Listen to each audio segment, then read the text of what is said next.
দেখতে পাচ্ছেন গাছ ভর্তি টমেটো। প্রত্যেকটা টমেটো কিন্তু ইতিমধ্যে পাকা শুরু হয়ে গিয়েছে। এই পর্যন্ত জমি থেকে ৪ বার টমেটো সংগ্রহ করা হয়েছে। আর এটা হচ্ছে টিএম ১২২০ জাতের টমেটো। বাংলাদেশের সর্বাধিক জনপ্রিয় একটি টমেটোর জাত হচ্ছে টিএম ১২২০। গাছের রোগ প্রতিরোধ ক্ষমতা সম্পন্ন এবং গাছ দীর্ঘদিন পর্যন্ত ফল দেয়। ফলের গ্লেজ খুবই অসাধারণ এবং খুব শক্ত প্রকৃতির টমেটো। বাজারে অন্যান্য জাতের চেয়ে আগাম জাতগুলোর মধ্যে অন্যতম একটা জাত হচ্ছে এই টিএম ১২২০। সন্ধ্যার আগ মুহূর্তে পাতাগুলোকে এভাবেই কিন্তু ভেঙে রাখা হয়।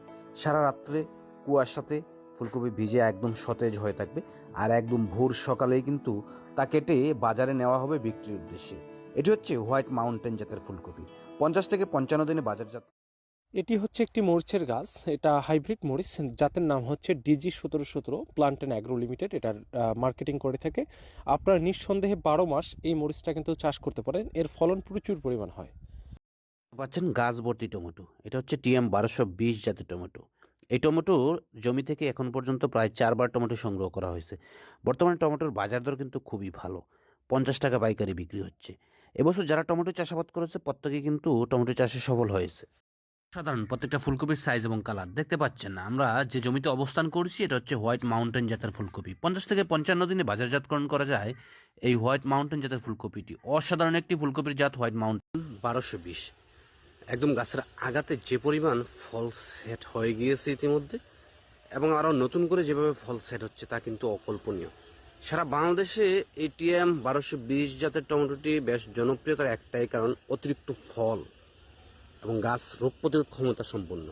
আপনারা দেখেন একদম গোড়া থেকে একটি গাছের মধ্যে কি পরিমাণ ফল সেট হয়েছে। প্রত্যেকটা জায়গাতেই কিন্তু এই পরিমাণ ফল সেট হয়েছে। প্রতিটা ফলের সাইজ এবং কালার দেখেন খুবই আকর্ষণীয়, একেবারে গাছ ভর্তি কিন্তু ফলন। এটা হচ্ছে টিএম ১২২০ জাতের টমেটো। বাংলাদেশের সর্বাধিক জনপ্রিয় একটি জাত এই টিএম ১২২০। বাংলাদেশের প্রত্যেকটি এলাকার কৃষকদের নিকট বেশ জনপ্রিয় এই টিএম ১২২০ জাতের টমেটোটি। প্রিয় দর্শক, আমরা একটু এই জিনিসটা যদি দেখানোর চেষ্টা করি, পাতা খাড়া হওয়ার কারণে কিন্তু এটাতে কিন্তু ঘন গাছ লাগানো যায়, ঠিক না? বিষয়টা ওরকম না?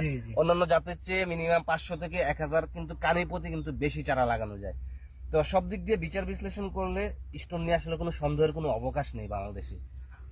আমার মনে হয় স্টুডেন্ট সেরা যা এখনো পর্যন্ত বাংলাদেশে আর আসে নাই। ৫৫ থেকে ৬০ দিনের যতগুলো ভ্যারাইটি রয়েছে, ৫৫ দিন থেকে ৬০ দিনে পাতাগুলো কাটানো আকৃতি থাকে, যার কারণে আপনার লাইন থেকে লাইনের দূরত্বও কম দেওয়া যায় এবং গাছ থেকে গাছের দূরত্বও কম দেওয়া যায়।